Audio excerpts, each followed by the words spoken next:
Midsommar is one of the most unique and terrifying movies in recent memory, and fans have noticed some interesting details since its release. If you're brave enough to watch the frightening flick a second time, you should definitely keep an eye out for these moments. Before the film begins, we see a colorful, folksy tapestry covered with intricate designs. Sure, it looks creepy at first glance, but it's easy to assume that this was simply included to set the mood for the movie. However, if you happen to pause the film and closely examine the tapestry, you'd find that it reveals many important events to come. In fact, much of Midsommar's narrative is illustrated on this incredibly eerie tapestry. On the left, you can see the bodies of Danny's parents and sister connected by a tube, with a skull looming above them, representing their deaths. Next up, a grieving woman and her partner walk with a group of friends to an idyllic community where they're greeted by a crowd of villagers all dressed in white. Finally, there's the dance around the maypole, complete with a few skeletons among the dancers, and the subsequent banquet. You can even spot Pell spying on Danny and Christian from his vantage point, two people dressed in white diving off a cliff, and a bear near the entrance to the village. In other words, Midsommar basically spoiled its own plot twists, but you wouldn't know it unless you watched the film twice. Even though their deaths are integral to the plot, we only see Danny's parents for a brief moment in the film. When Danny calls them worried about her sister, they're shown sleeping in their bed. On their dresser, you can see a photo of Danny, which just happens to be surrounded by flowers. Upon a second viewing, this instantly calls to mind the later scenes of Danny wearing a flower crown after becoming the May Queen. Some fans have theorized that the flowers actually indicate that Pell is responsible for the death of Danny's family, and he orchestrated the entire tragedy just to lure Danny into the cult. But writer-director Ari Aster says that this explanation doesn't hold up, telling the Huffington Post, "I can go as far as to say that it's totally incorrect. He is not responsible." However, he did state that the flowers were an important symbol, explaining it was our way of weaving in the idea that whatever is inevitable is bound to happen.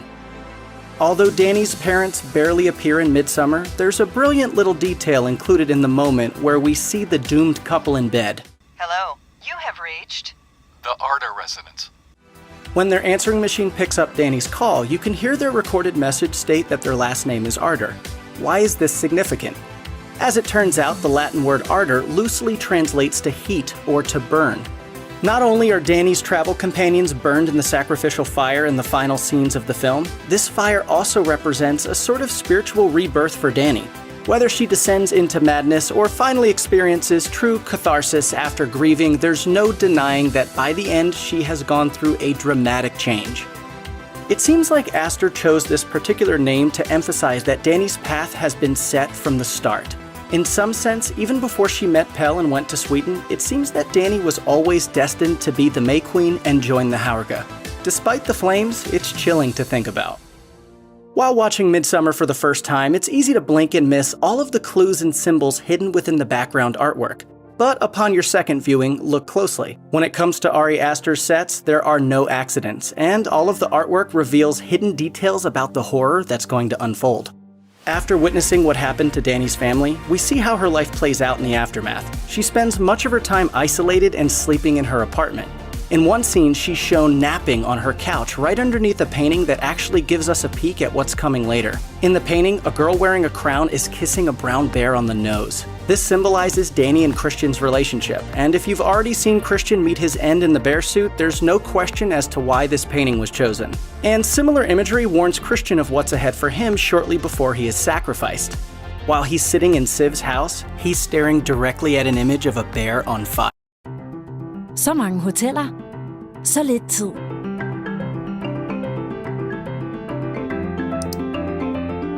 Nu er det nemt at finde det rette. Sammenlign og book i appen med Hotels.com. When Danny's friends are killed by the Haurga, their bodies are stuffed and dressed like scarecrows before they're burned. It's an unsettling sight, but even in the early scenes of the film, there are a few very subtle hints that point toward these events. For example, when Danny and Christian are hanging out with Christian's More historically reliable accounts describe these Iranic pastoralists as a sturdy people who lived and died on the backs of their steeds. Out with Christian's friends before their trip to Sweden, a framed photo of the scarecrow from The Wizard of Oz is visible on top of a refrigerator in the apartment. There's also a stuffed scarecrow doll sitting on top of a shelf.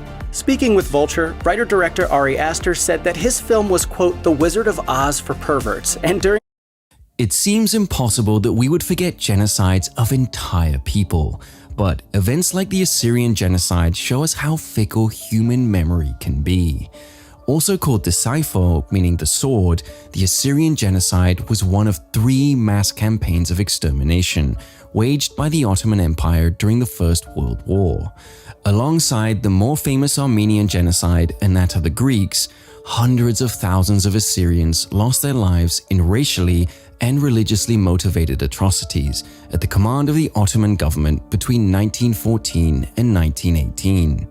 The struggle of the Assyrians is easily overlooked, but it contains tales of incredible brutality and of admirable resistance.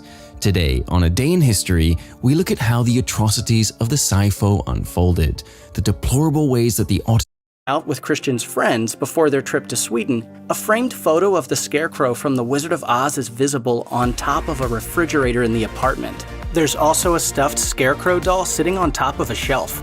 Speaking with Vulture, writer-director Ari Aster said that his film was, quote, "The Wizard of Oz for perverts," and during a conversation with The Nerdist, the director said that he noticed, mostly in retrospect, quite a few parallels between his movie and the Judy Garland classic.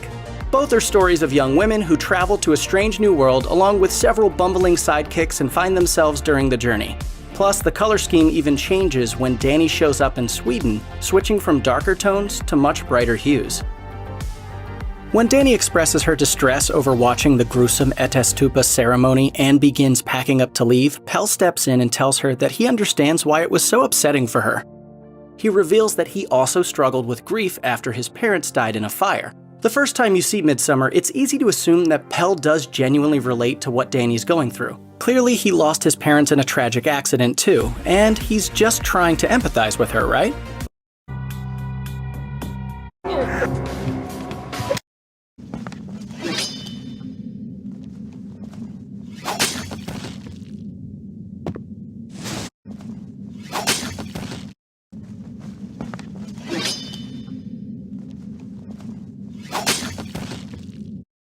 Out with Christian's friends before their trip to Sweden, a framed photo of the Scarecrow from The Wizard of Oz is visible on top of a refrigerator in the apartment. There's also a stuffed Scarecrow doll sitting on top of a shelf. Speaking with Vulture, writer-director Ari Aster said that his film was, quote, "The Wizard of Oz for perverts," and during a conversation with The Nerdist, the director said that he noticed, mostly in retrospect, quite a few parallels between his movie and the Judy Garland classic. Both are stories of young women who travel to a strange new world along with several bumbling sidekicks and find themselves during the journey. Plus, the color scheme even changes when Danny shows up in Sweden, switching from darker tones to much brighter hues. When Danny expresses her distress over watching the gruesome Etestupa ceremony and begins packing up to leave, Pell steps in and tells her that he understands why it was so upsetting for her. He reveals that he also struggled with grief after his parents died in a fire. The first time you see Midsommar, it's easy to assume that Pell does genuinely relate to what Danny's going through. Clearly, he lost his parents in a tragic accident too, and he's just The Bishop Thomas Cranmer sought to distance himself from Anne, which he did in a letter to the king. Whilst privately, he may have had sympathy for Anne, no one was brave enough to show it and chance the wrath of the king. Yet despite this, it was only Eva Smeaton who confessed to the charges brought against the men, who allegedly music. But she also would have been taught the traditionally feminine lessons of needlework, dancing, and singing. Only 2 of Anne's siblings survived into adulthood. They were George and Mary. However, their ages, marks of the devil. Anne took care to hide these marks, and they did not appear in her portraiture. She also had black hair and dark eyes, not the conventional picture of beauty at the time. Despite her unusual marks on her body, and the fact that she was not the oldest Boleyn girl, her intelligence meant that her ambitious father, Thomas Boleyn, chose Anne to send into service. A new chapter has recently been added to the story. Sally Hemings, a slave woman whose name will be forever linked to one of America's founding fathers. When 3-year-old Sally Hemings arrived at Monticello as part of an inheritance for Thomas Jefferson, she could not have guessed the adventure. يعود معاها مري يقول هاي التيشيرت اللي قعدت مرة كبيرة.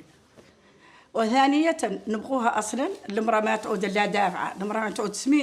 كلهم لابد لها من ليتر من البن قرورية به اللي دارك البن الحيوان مو خارج تشرب ليتر ويقطع لهم بوراية تقمس نصها فيها الآخر تعقب تقبوا زريب تشربوا تروازير انتو تقد عاقب الغد وتسكي ترقد والله تقي شغلتها ومنيت وتكاتريان نعطيه لها ومنيت تتعشى نعدلوا لها. Mais c'est beaucoup. Mais pourquoi être gros, c'est une bonne chose pour une femme? قول له عنا كنا نعدلوها نحن بين اللي من تبرع المرأة 10 ما تبلح ما هي ليه تعودهم 15 سنة ما شكيت عنهم 20 سنة إذا عاد راجل يبغيها ليجي يعودوا معاها ما Just trying to empathize with her, right? But when you watch this particular conversation with the knowledge of the Haurga's traditions of fiery human sacrifices, it opens up new possibilities. Was Pell telling a half-truth when he talked to Danny about his past? Perhaps his parents really did die in a fire, but what if their death was part of a sacrificial ceremony like the one we saw in the film? Alternatively, Pell could have been bluffing about his family history entirely. After all, he clearly knew what the rest of his community had in store for his friends, and he was obviously attracted to Danny. Maybe he was trying to exploit her vulnerabilities and convince her that she could trust him. Either way, the conversation takes on a whole new tone. Not long after arriving at the village, Danny and her friends watch the Haurga children play a game they're unfamiliar with. When they ask Pell, he tells them that the game is called Skin the Fool. Their friend Simon jokes that it sounds precious, and the moment is quickly forgotten. It isn't until later that we realize the significance of this line. Mark, one of Christian's friends, doesn't come across as particularly bright, and he's often the butt of the joke. It's no surprise that he's the first of the group to disappear, and for a while, viewers are left wondering what happened to him. It all makes sense when Josh sneaks out in the middle of the night to secretly read the Ruby Rotter, one of the Haurga's sacred texts. He's shocked when Mark shows up too, but upon closer inspection, he realizes that it's not Mark at all.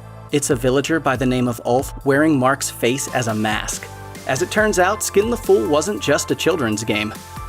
Before committing suicide, Danny's sister sends her a message, saying that everything feels black. She felt like there was no way out from her suffering, and upon her death, that suffering becomes Danny's burden to carry. And no matter how far she runs, Danny cannot escape the tragedy that befell her family. But there's an interesting callback to this line just before the May Queen dance kicks off. When Irma announces the beginning of the dance and explains the purpose of the tradition, she states that it's performed in defiance of the Black One, which is likely some sort of evil spirit that the Haurga believe in. I livsbejakande trots mot en mörke så dansar vi tills vi stupar.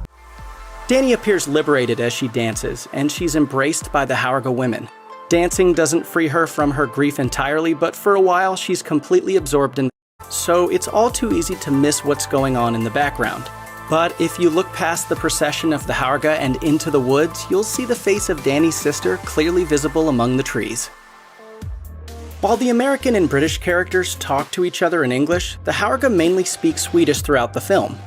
After all, among Danny and her friends, except for Pell, no one knows a word of Swedish, and there are plenty of times when conversations take place that they simply can't understand. While bonding with the Haurga women during the May Queen dance, it seems like Danny might magically attain command of the Haurga's language, but this moment is fleeting. But the Swedish conversations are rarely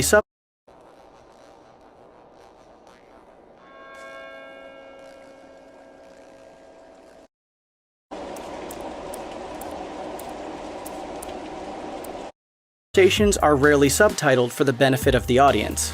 On your first viewing, you may not have realized just how much Swedish dialogue is never translated, but when you see the film again, it becomes obvious that this was a purposeful choice on behalf of the filmmaker, intended to create a feeling of isolation in the viewer.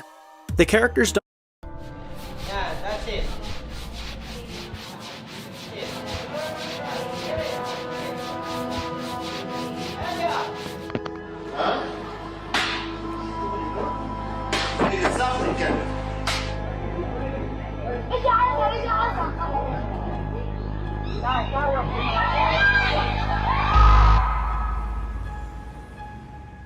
Every time they move out, I was locked up.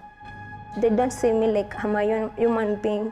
He slapped The kafala system is a system that allows foreign workers to be brought into various Middle Eastern countries under employee sponsorship deals. On the surface, it doesn't come across as a bad deal. Workers are entitled to travel expenses, living accommodation, food, and a wage, and they can send this back home to their families. Sadly, the reality is often very different. They just want you to be like a slave. Characters don't know what the Haurga are saying, but as the audience, we're not in on the secret either. We're just as confused and alone in this strange new community as Dani and her friends. It can be difficult to accurately perceive the passage of time in Midsummer. The fact that nearly the entire film takes place in sunlight makes it hard to keep track of how long the group actually stays with the Haurga. But remember, the festival is supposed to last for 9 days, and although the days seem to blend into one another, Aster confirmed I had an even better time as the Haruspex overall, and I'm glad I sat through the grim, bloody nightmare of the story to the end. The bitterest end. Destruction is inevitable. There's no miraculous way out. There was nothing to hope for from the start. I can't really talk about Pathologic without showing you how it all shakes out. It's too cool not to talk about. By the final days, the town is a war zone. A lot more in-depth conversations along these philosophical and spiritual lines, and to me now the polyhedron feels like a metaphor for video games themselves. The rest of the town represents the down-to-earth, day-to-day boring reality of walking to places, talking to people, getting lied to, being a regular person, eating food, getting sick sometimes, and eventually dying. But in video games, in art, death isn't real. You can be whoever you like. Game time. But guess what? There's an even more secret ending! There's an even twistier fucking twist! If you saved both other characters bound, which as either character is hard as hell since it requires all the panaceas you can possibly get in their quests, and the couple schmauders you can get, which, let me remind you, requires child murder, plus maybe a few extras from trading with this kid who barely turns up and rarely has a schmauder to trade for anyway, get it pulled off the stake and rescued properly the next day, which might even give you enough to save the whole town. Then you remember that when you were the Bachelor, there was a side quest featuring a staked bull surrounded by people, which was a clear health hazard. What if people congregating like that spreads the plague? Or what if they're planning a riot? So you nonchalantly ordered the bull to be burned and thought nothing of it. Midsummer is one of the most unique and again, it becomes obvious that this was a purposeful choice on behalf of the filmmaker, intended to create a feeling of isolation in the viewer. The characters don't know what the Haurga are saying, but as the audience, we're not in on the secret either. We're just as confused and alone in this strange new community as Dani and her friends. It can be difficult to accurately perceive the passage of time in Midsummer. The fact that nearly the entire film takes place in sunlight makes it hard to keep track of how long the group actually stays with the Haurga. But remember, the festival is supposed to last for 9 days, and although the days seem to blend into one another, Aster confirmed to Digital Spy that the human sacrifice doesn't mark the end of the Midsummer Festival. In fact, he stated that there are still several more days of celebrations to come.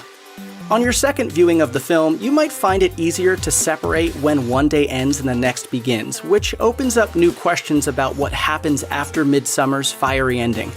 Who knows what kinds of festivities are in store for Dani? Will she find a home with the Haurga for the rest of her life, or is she still in danger?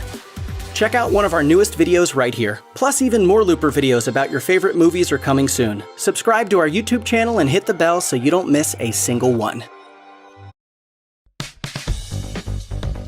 Story of one of America's her life would become. But when we examine Sally's life and the Ottomans deceived their victims and the stories of the men who took up arms to defend themselves from those who would exterminate them. Don't forget to like this video to show your support and subscribe for more dives into overlooked historical events like this. Min kats spisetid skal være en gourmetoplevelse.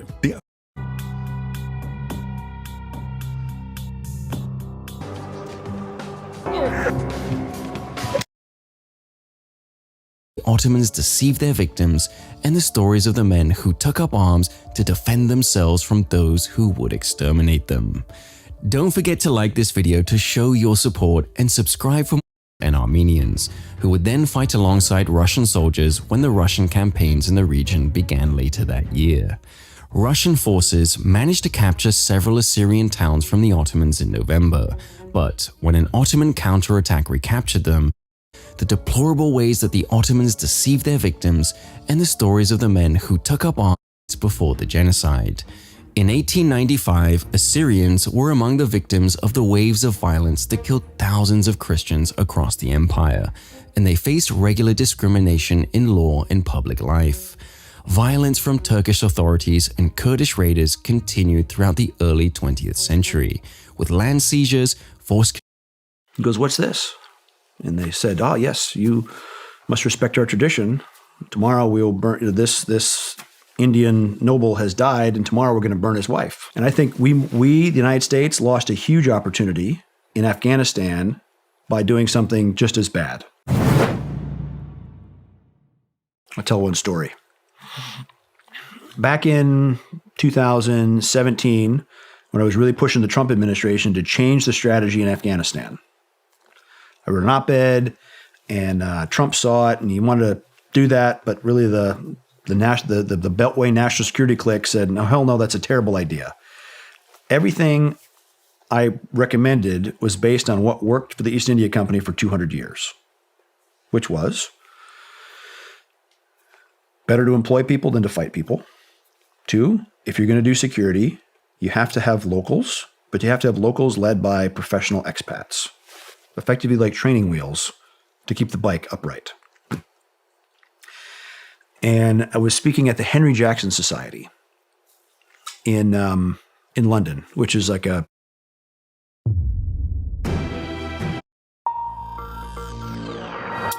Bienvenue à tous. Welcome to Reporters Plus here on France 24. I'm Marco, and in this edition, China's crackdown on the Muslim Uyghur minority. Human rights campaigners say that over 1 million people have been interned in concentration camps in the far west province of Xinjiang. According to Beijing, the official Chinese line on this is that the Uyghurs are voluntarily signing up to re-education programs. In reality, entire families are forced out of their homes, their houses left empty, and they disappear overnight. Our reporters Angélique Forget and Antoine Verdier have travelled to Xinjiang many times to film our special report. China doesn't like Western journalists asking questions there. They've also been as far afield as Canada, Kazakhstan, Turkey, and even here in France to gather first-hand Number of cases where the woman said, "I was kidnapped. I love the man. I wanted to marry him, but I did not want to be kidnapped," because it's very humiliating to be physically captured and forced into a car. It is one of Kyrgyzstan's many fine traditions. One of the other traditions a little... YouTube Music Premium er en oplevelse, der lader dig bestemme over din musik. About this woman. Right now, she's considered one of the most beautiful women on the planet. On this channel, creators of the most violent games out there and the forever controversial Grand Theft Auto games. But today I want to look at one more Rockstar title, The Bully, a personal favourite of mine, a game so controversial Rockstar had to change its name just to sell it in PAL regions, from The Bully to Canis Canem Edit, Latin for dog eat dog, a perfect analogy for the harsh and often shitty process of attending school. Apparently naming it The Bully was just too extreme, which I of course wholeheartedly agree with. Every time I look at the box art for Spider-Man, I start swinging from webs in New York City. The government's concerns were well warranted. But back to the game at hand, why did The Bully get... I've talked a lot about Rockstar and their controversial history on this channel, creators of the most violent games out there and the forever controversial Grand Theft Auto game. Which is like a, almost like a heritage foundation on foreign policy stuff. Muslims from slaughtering each other by the thousands and tens of thousands. And they stopped sati. You know what sati is? I don't. It's wife burning. Wife burning? Wife burning. Burning your wife alive? Yes, it's a old Hindu awful practice. My favorite statue in London, and I was out for a run one morning, and it was in Trafalgar Square. So, you know, Lord Nelson, the victor at the Battle of Trafalgar, which defeated the French Navy. Over in the corner is Charles Napier, and it caught my attention. It said this statue was erected from the donation of private soldiers. So I looked into Charles Napier, and sure enough, he'd been a battlefield commander for the Duke of Wellington, helped to deliver the victory at Waterloo against the French, and then he shipped off to India, and he's going to be the governor of one of the 4 trading colonies, or they called them presidencies in India. I think it was in Calcutta. And as he's getting there, he arrives, and the locals are building this funeral pyre in the center of the city. He goes, "What's this?" And they said, "Oh, yes, you must respect our tradition. Tomorrow we'll burn this Indian noble has died, and tomorrow we're going to burn his wife. And she was alive." He said, "Come back tomorrow."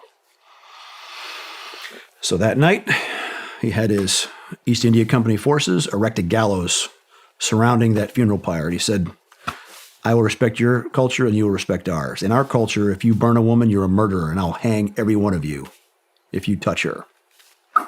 No more sati." Amazing. If you're not confident enough in your culture to do that once in a while, you're screwed. And I think we the United States, lost a huge opportunity in Afghanistan by doing something just as bad. You know what bachabazi is? I don't. You probably heard of it, but it's that horrible practice of passing a young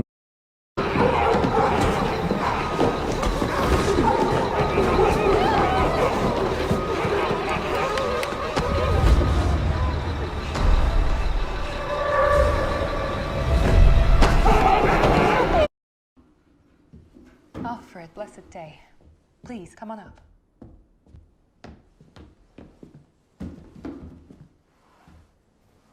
What do you think?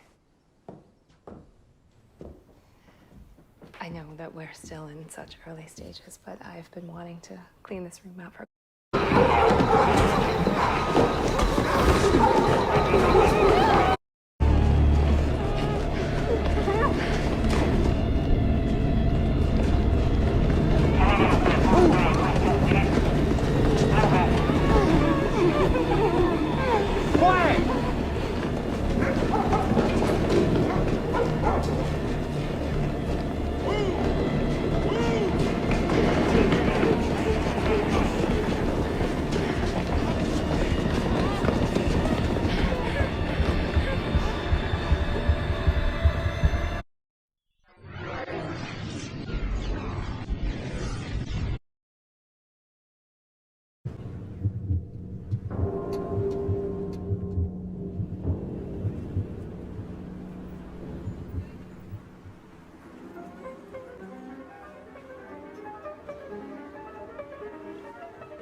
Good evening.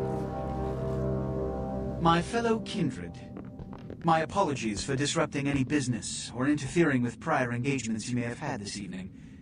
It's unfortunate that the affair that gathers us together tonight is a troubling one.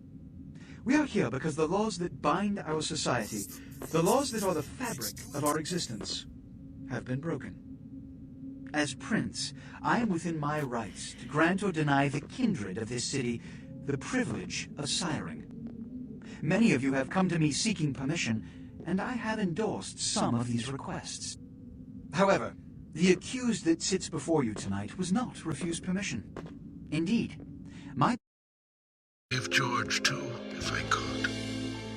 Everything was my fault. Father issues aside, the only question left is, what is the other world? Because it's never really explained, at least not in the first game. All information has to be inferred subjectively, which I'm not against at all. It's better than Harry telling us the other world was his son all along. From what I can gather, it appears to be a real place. It's not a hallucination or a dream. It's a different reality or dimension that spirits and powerful entities exist in. Those red seeds, they appear to break the barrier down between these worlds, which is why Kaysen is obsessed with traveling and planting them wherever he goes. Sometimes I feel, I don't know, like a jolly old bumblebee. The reason York seems to be able to jump between the two worlds seamlessly is because half his psyche, Zack, was trapped in the Red Room after his encounter with Kaysen. How did you get out of the Red Room? Again, to Emily's mouth. York gives her the boot like a mangy old cat, causing her to tumble over and die. Rushing Emily outside, Kaysen takes her to the hospital, leaving us to deal with George once and for all. With the climax taking place on the jail's rooftop, which is conveniently arena-shaped. My mother taught me, the strong, who can overpower others, is always correct and right. People was rude rules is a sign of small-mindedness. York goes to take Emily, but Kaysen's already gone too far. He's hatched a red seed from her stomach. Getting these saplings to sprout requires a certain technique. Realizing there's no coming back from this, she asks York to mercy kill her. York, shoot me. A request that triggers a suppressed memory, the truth about his parents. Remove that sapling from her body, Kaysen. Xander, it's too late. Once it's like this, I can't do anything to stop it. Please, darling, shoot me.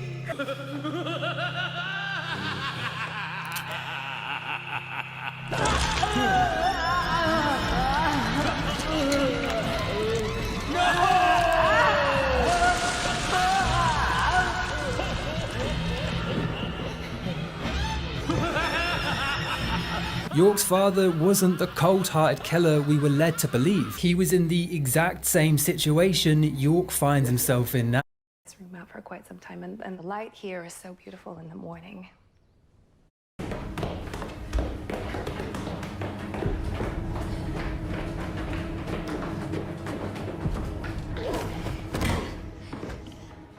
You will stay here, and you will not leave this room. Do you understand me? Do you understand me?